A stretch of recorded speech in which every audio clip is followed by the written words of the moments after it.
We're out here at Atlanta Motorsports Park with Primal Racing and this Radical SR1 because we are going to do a race against ThatDudeInBlue. And before we get to that race, I have picked up some bad habits as a driver that I need to work on getting better. And thankfully, we're at Primal Racing so that we can do just that. I have two really bad habits, and that is that it takes me a really long time to work up the pace because I'm just being overcautious, and also being overcautious in passing. So I need to get better at that, more bold at that, especially with grid life when we have 50 car fields. There's a lot of passing involved, so that is something that I definitely need to get better at, and it's a good thing that we're here with Primal Racing because we're gonna do just that.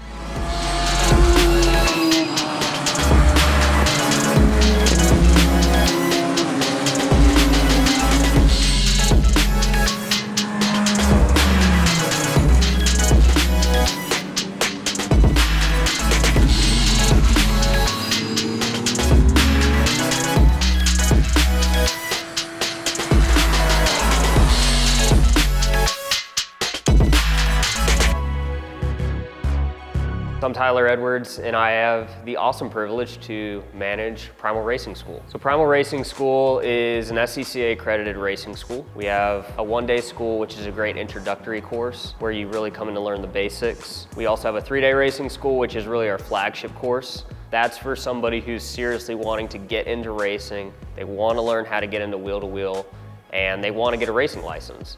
In that course, we do passing, close proximity training, race starts and restarts, everything you need to where when you leave that course, you can go to a race and be comfortable at the track. We're also a Radical authorized dealer, and we also have a performance shop here on site, so we can work on cars and do any maintenance needs that you might need. Currently in our fleet of Radicals with SR1s that you see here, we have 12 cars, and we're working that up to 18 total. The Radical SR1 starts at $69,000, and once you start adding in some options, the way these cars are sitting here, you're looking at right around $80,000 for a brand new one. The Radical SR1 weighs just over 1,000 pounds. It has 182 brake horsepower at the flywheel. It has small little 13-inch wheels on Hankook treaded tires. They are competition spec. It's got a 1340cc Hayabusa motor, and we just run this car on 93 pump gas. I'm Patrick, and this is a Radical SR1. It's very simple, as you can see. It's just a base chassis, basic suspension,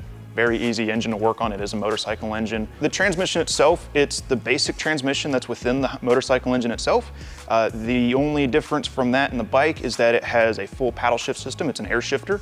And then paired with that, you've just got a chain-driven differential in the back. It's got AVO dampers on it. They're fairly simple. It's just one-way adjustable. High-spec brakes on all four corners. It's all the same. Aero up front, it's fairly straightforward, nothing crazy, but it is really effective. You've got a large splitter that also has a diffuser element as it goes up into the wheel wells that produces a lot of downforce. It's very efficient. That just leads to the side pods, and the side pods to the rear of the car with the rear wing. No rear diffuser on this car, but it really doesn't need it for as efficient as the aerodynamics are.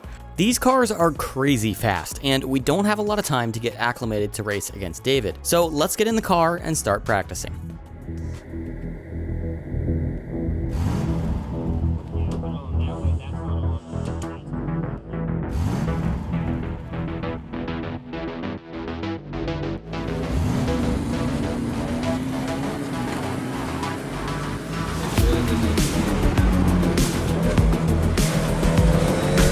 Right off the bat, I'm blown away at how fast and light these nimble cars are. It's certainly one of the fastest cars that I've ever driven on track, which is kind of scary because I've got to learn how to get faster driving this car in only 2 days.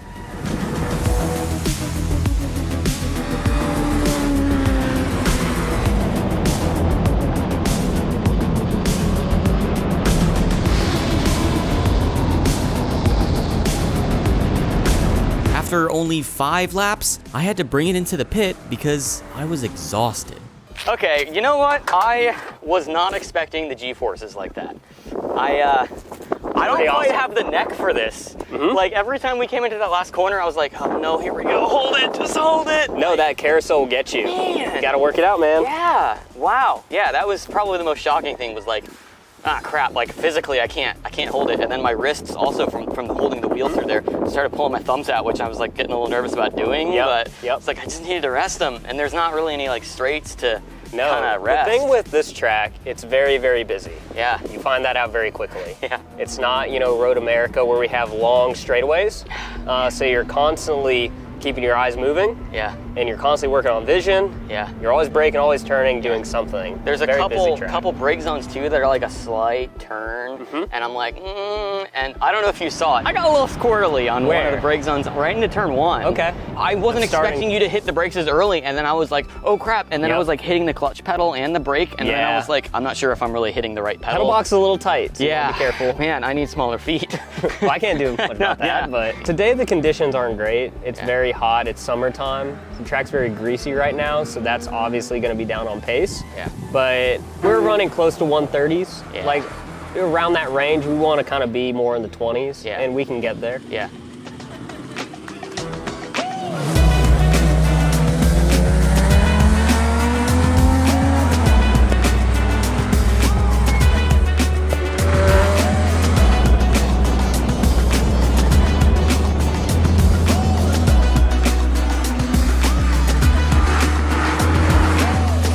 With the few sessions under my belt after the first day, I feel like I'm already making great progress in the car. I'm starting to feel its limits and where I can push them. There's only one more practice day left now until we go wheel-to-wheel racing with David Patterson.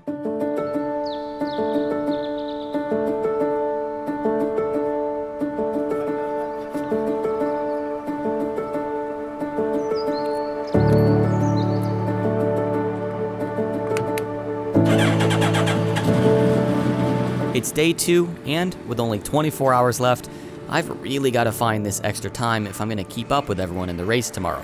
So I'm going to have the track to myself again to really hone my skills.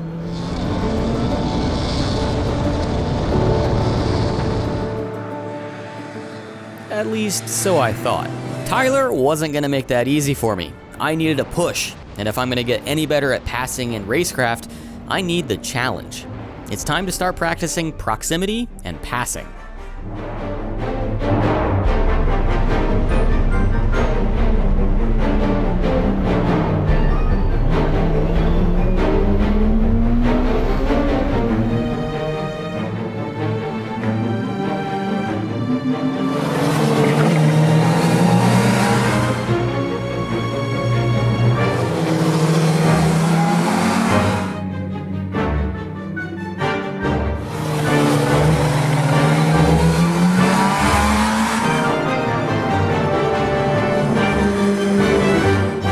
Timid on just kind of holding yourself back, and which is even more dangerous because you're in my blind spot and people aren't going to see you. Yeah. So just brake later and just wash it out. Well, not like rub people off the road, but turn in, make your presence known, and then once you have that inside line, you need to kind of practice better at opening up your line on exit. Turn one is still kind of tough for me because like that one time where it locked and I'm like, I know. I don't want that to happen again, especially if there's a car there. I know. And I know it's holding me back. Yep. So just gotta push more, huh? That's right. Just push it aside. Yes. All right. And then you're definitely like turn 4. It seems like you keep wanting to pass me there, and I'm just like swerving all over the place. Well, you're overslowing the entrance to 4. Yeah. So I'm definitely faster through 2 and 3, and I'm surging up to you in 4, and you're just over braking there a bit too much. Yeah. So there's my brake. Much stiffer initial. High initial pressure. And it's later than mine. And then peak it. How much time difference is that there? Roughly 30 feet. Yeah. Wow. Roughly 30 feet later. Okay. So 3 car lengths, give or take. Yeah. Just past the start line, and I think I'm hitting it just before it. Yeah. I had a little bobble on the throttle, but you see that little flat line there? Yeah. It's never gonna be perfect, but our throttle is actually pretty consistent, and we're both getting the power at the exact same time. Yeah. I mean, I'm pretty good, so I mean, that's no surprise, really. So. He is pretty good. So there's obviously an art to passing. It can be a challenge for most students because it can be very nerve-wracking. What a lot of people don't realize when you put the helmet on, you lose a lot of peripheral vision. And so now, when you're moving at pace, you're really trying to position your car somewhere where, one, you feel safe and you can make the pass, but it's also being a little uncomfortable being off the racing line. So practicing that is crucial, giving you that comfortability.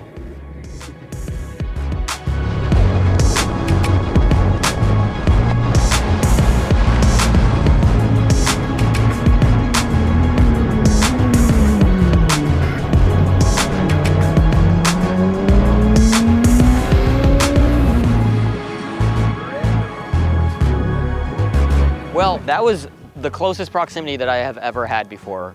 Tyler's amazing. He was like just tucking it up as close as he could. He was like, oh, I'm just getting it close for that GoPro angle. He said, you know, he probably tucked it up on the muffler a couple times. So really good having that close proximity, made me a lot more comfortable. I definitely need to work on passing still, but I think I'm a lot better than I was when we came here, and definitely better at defending. But just kind of setting up your car to make the pass on the next corner is super important. And also, you know, if you defend the line, that means you're gonna be slower on the exit of that corner. So there's a lot to be thinking about, a lot going on, and that's what makes racing fun.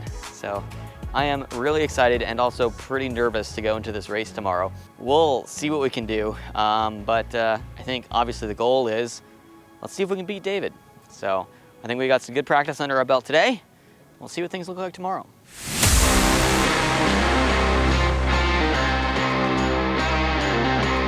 It's race day, and my competitors have arrived. It's a multi-class race where there are Pragas and Radical SR3s that I'll be racing with. There's a bunch of drivers here to race door to door, but all I'm worried about is David. I'm gonna need to get my elbows out today if I'm gonna have any chance of competing with these guys.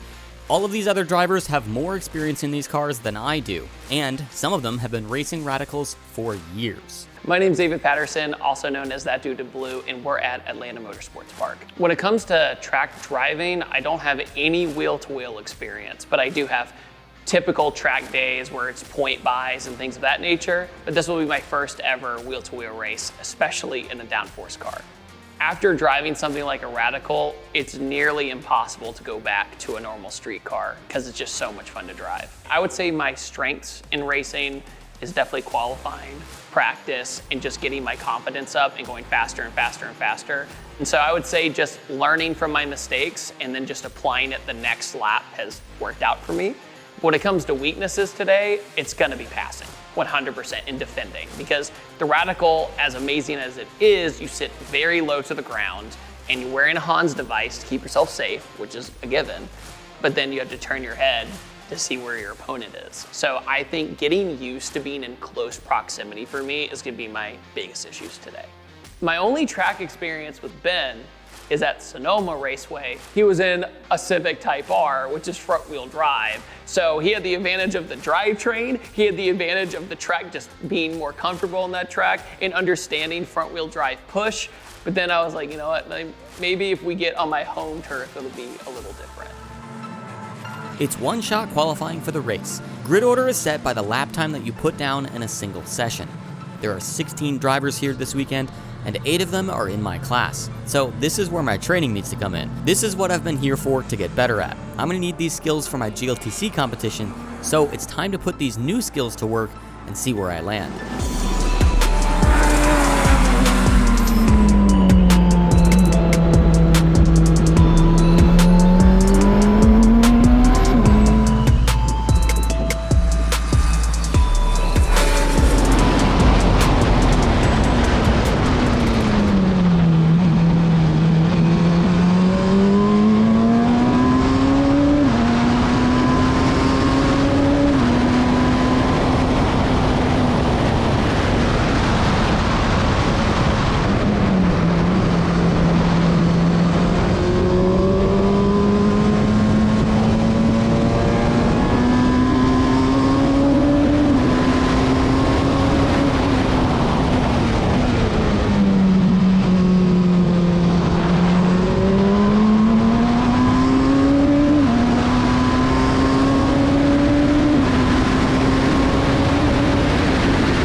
What's my position, do you know? I do not know. Is there any way to know? Yeah, we can go cut I the got ignition off. 25.8. You got 25.8? Yeah. I think that's pretty good. I would be comfortable It with felt that. pretty greasy, and then I started getting sweat, so I came in. I could do more, but I don't want to risk anything. I'd be pretty happy with that. Yeah. Hey, looking at the SR3 times that are out there, you're doing pretty good. I'm serious, it's Yeah. greasy. It is so greasy, yeah. You're currently, I think you're out qualified David right now, so. That's what I like to hear. I ended up out qualifying David by a full second, as well as everybody else in the field except for one person, a 15-year-old racing prodigy who's been racing since he was 5 years old. So I'm P2 for the Radical SR1 class. That means that I don't have to deal too much with passing, hopefully. All I need to worry about in the race is the start. Qualifying can often be more important than the race itself, and I'm happy that I've put myself in a good spot. Well, David, how was qualifying for you? Surprisingly pleasant, other than the fact that it is by far the harshest conditions on this track I've ever experienced. And I've driven this in the rain. Yeah. And this was tougher. I think it's kind of funny that I have all these laps on this track, and they might as well have been thrown out the window. Like, New track, man. Yeah, it's a brand new track now. Learning tracks quickly, coming up to speed is super important now more than ever. It might be starting to rain a little bit, so we'll see if we can even get a race in. But hopefully it'll hold off for at least one race, because, man, really want to go toe to toe.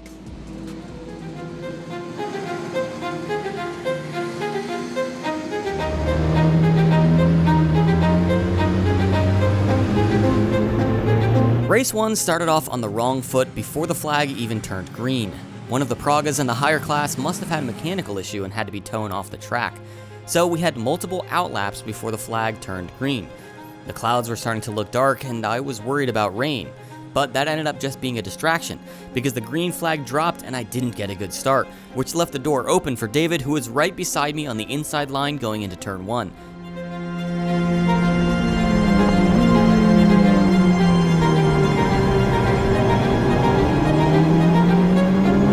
David got the position, leaving me in third place to defend against the cars behind.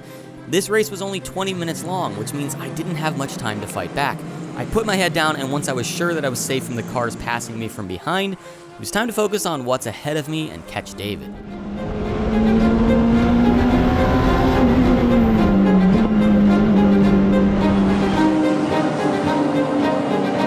But only a few laps later and a yellow flag was thrown.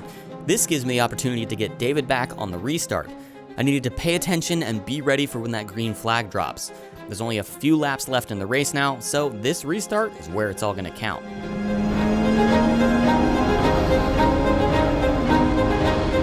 I got the jump on David and I've got more speed coming into turn 1. He's defending the inside line, so I made a move to the outside to get a better run out of turn 1. He's a sitting duck now, and I know I can make the pass on him into turn 2. Unfortunately, one of the cars in a different class cut across and forced both David and I to back out, and we fold in behind each other back to our original positions.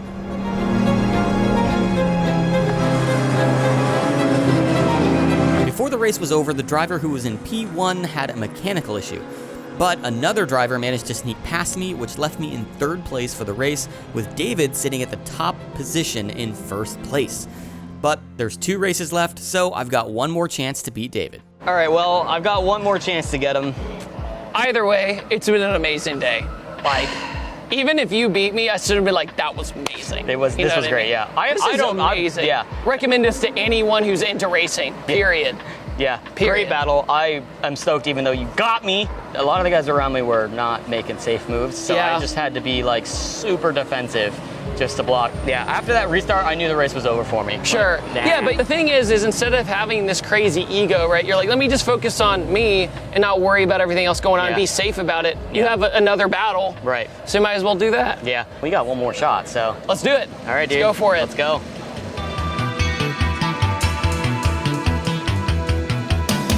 Qualifying for the second race is done based on finishing order for the first race. So now I'm really discouraged because I'm now on the back foot because I had to start P3 instead of P2 ahead of David. So now I'm 2 cars behind David, and I've only got 20 minutes to catch him.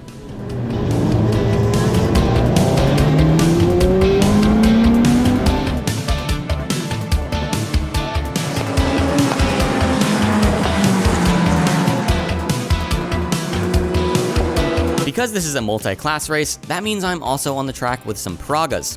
$200,000 cars that are basically formula cars with a cockpit. They have so much more speed on me in the straights, but I was able to keep up with them through the corners. Unfortunately, that meant that I don't have the opportunity to get ahead of them and catch David. And just like that, race 2 was as good as over for me. But at least I got to sit back and watch an awesome race between two Pragas.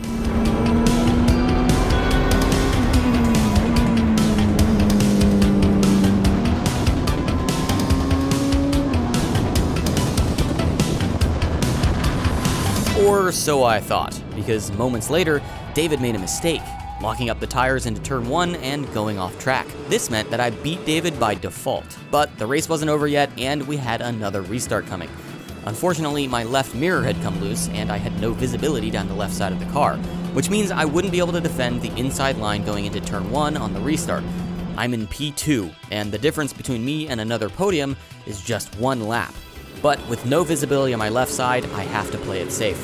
I take the inside line into turn 1 just in case they try to pass me there, but that left the door wide open on the exit and I lost 2 positions, ending up in 4th place for race 2. Well, David, that was not our best race, really. Honestly, what's really sad was it was gonna be my best race because I passed people, Yeah. I defended against people, I felt really good, and I stayed behind all of the SR3s the entire time. Yeah. In fact, there was one that was too close to me, and I got greedy, and I went for it. I came in super hot, super late break, and I was going to get it, Yeah. but then he turned in. Yeah. So then I didn't have a choice. Yeah. I was like, I'm just gonna go off. I'm just kicking myself. I mean, I won my first race, which is amazing, but it could have been 2 and 2.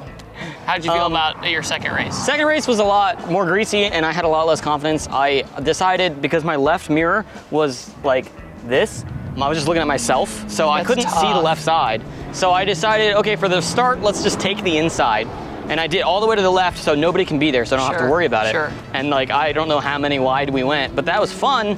But obviously I didn't have a good exit there. And so like, I just lost so much on the start yet again. I Yeah. know it, like we both had rough endings, but Yeah. as a whole, for our first time ever doing it, Yeah. it couldn't have gone better. Yeah. Like I'm safe, you're safe. Yeah, dude. We're doing The cars are in one piece. We're doing almost a buck 30 Yeah, on yeah. a slick track. Yeah. Once Yeah, again, yeah. pleasure seeing you as Yeah, always. Yeah.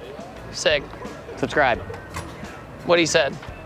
Huge thanks to Primal Racing School for having me out to drive these insane little cars. If you have the opportunity to do it, I would highly suggest it. Don't sleep on these little cars, they're way faster than my Civic. But we'll have to see if these driving skills that I learned with them will translate to my competition in GLTC. We'll have to find out next time when we take the Civic out. Make sure you're subscribed so you don't miss it.